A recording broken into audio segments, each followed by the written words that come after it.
இப்போ நீங்கள் வெளியில் வந்து ஒரு நடிகராக ஒரு மாயையில் பார்த்துருப்பீங்க. இப்போ நேரில் பார்த்து இப்போ ஒரு ஒர்க் பண்ணுற டைமில் இருந்திருக்கோம். உடனே வந்து சரி ஒரு நல்ல ஆர்டிஸ்ட்டாக மட்டும் நினச்சிட்டு இருந்தோம், இவ்வளோ நல்ல மனுஷனாகவும் இருக்காரு அப்படின்னு சொல்லி வியந்த நடிகர்கள் இருக்காங்களா? அஜித் சார் இருக்காரு. அஜித் சார். ஸோ ஏன்னா நாங்கள் ஃபஸ்ட்டு திரைப்படம் ஜி படம் நடிக்கும்போது பார்த்தீங்கன்னா அந்த ஸ்கூலில் ஒரு இன்சிடென்ட் ஆச்சு, அந்த ஃபயர் ஆக்சிடென்ட் ஆச்சு கும்பகோணம். ஸோ அந்த இன்சிடென்ட் நடந்த உடனே காலைல 10:30 மணிக்கு போயிட்டுருக்கு, மகாமக குளத்தில் ஷூட் போயிட்டுருக்கு. எனக்கு முடிஞ்சிருச்சு ஆக்சுவலி, நான் அன்றைக்கி ஊருக்கு கிளம்புறேன். அப்போது சார்கிட்ட சொல்லிட்டு போகலாம் நான் வெயிட் பண்ணிருக்கேன். அப்போது இந்த மாதிரி ஒரு இன்சிடென்ட் ஆகிடுச்சு சார்னு சொல்லி வந்து சொன்னாங்க. நேராக அப்போயே ஷூட்டை நிப்பாட்ட சொல்லிட்டேன், ஏன்னா அது நிக்காட்ஸ் அவரோட ப்ரொடக்ஷன் தான். ஷூட்டை நிப்பாட்ட சொல்லிட்டு நேராக அங்கே போயிட்டு குழந்தைங்களோட இதெல்லாம் பார்த்துட்டு இனிமேல் இங்கே பண்ண வேணாம் அப்படின்னு சொல்லிட்டு ஷூட்டை உடனே கேன்சல் பண்ண சொல்லிட்டு. ஸோ ஏன்னா வேலை நடந்தால் போதும் அப்படின்லாம் அவர் நினைக்கல. ஸோ ஒரு மனிதாபிமான அடிப்படைன்னு ஒரு விஷயம் அவங்க இருக்கிற இடத்துல. ஸோ அதில் வந்து அஜித் ஒரு கிரேட் ஹியூமன் பீயிங். ஸோ ஒரு ஷூட்டை உடனே டக்கு நிப்பாட்டு, காலைல டக்கு நிப்பாட்டு, அதெல்லாம் பெரிய விஷயம் இல்லை. அவங்க போய் பார்த்துட்டு அதுக்கப்புறம் ஏன்னா 90 குழந்தைங்க இறந்துச்சு. ஸோ அதுவே ஒரு மிகப்பெரிய பாதிப்பாயிரும் எல்லாருக்குமே.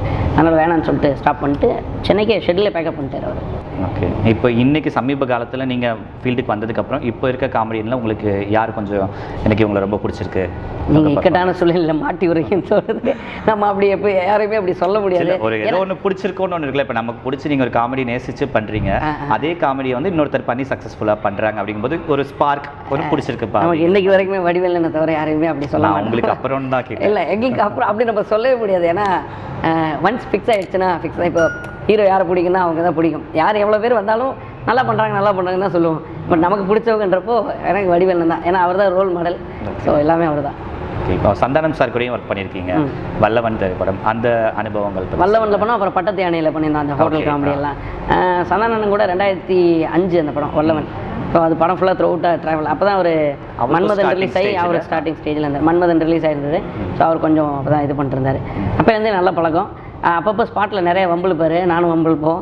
ஸோ இன்ன வரைக்கும் அது ஒரு இதாகவே போயிட்டுருக்கோம். டாம் அண்ட் ஜெர்ரி மாதிரி தான் இருப்போம் நேரில். அதுக்கப்புறம் சந்திச்சு அவர் இப்போ ஹீரோ ஆகிட்டு இருக்காங்க. அவங்க படங்களில் அது மாதிரி வாய்ப்புகளுக்கு இல்லை, அதான் அது இயக்குநர்கள் தான் எழுதுறதுல இருக்கேன். நான் இப்போ மோஸ்ட்லி வந்து ட்ராக் பண்ணும்போது வந்து சொல்லுவாங்க இவர் இந்த காம்பினேஷன் இந்த சீக்வன்ஸுக்கு இவர் கரெக்டாக இருப்பாருன்னு. இப்போ இயக்குநர்கள் தேர்வு பண்ணுறதுனால நம்ம முன்னாடியுமே இயக்குநர்கள் தான், பட் ட்ராக்ன்றப்ப அவங்க ஒரு ஃப்ரீடம் கொடுத்தாங்க, இவங்க பண்ணால் நல்லாயிருக்கும் அப்படின்னு சொல்லி அவங்க சஜஷன் சொன்னாங்க. ஸோ இப்போ இயக்குநர்கள் அதுக்கேற்ற மாதிரி யோசிச்சாங்கன்னா கண்டிப்பாக அதில் கிடைக்கிறதுக்கான வாய்ப்புகள் இருக்குது. இப்போ அவர் ஹீரோ பண்ணுற படங்கள் இது வரைக்கும் இதில் நடிக்கல. அவர் கூட பட்டத்து யானை நடித்தேன். அவர் ட்ராக்கில் தான், அதான் பூபதி பாண்டியன் சாரோட படம் அது. ஸோ அது ஃபுல் அண்ட் ஃபுல் ஒரு ட்ராக் மாதிரியே தான் போயிட்டு இருக்கும், ஹோட்டல் காமெடி ஒவ்வொன்றா அதில் நடிச்சு.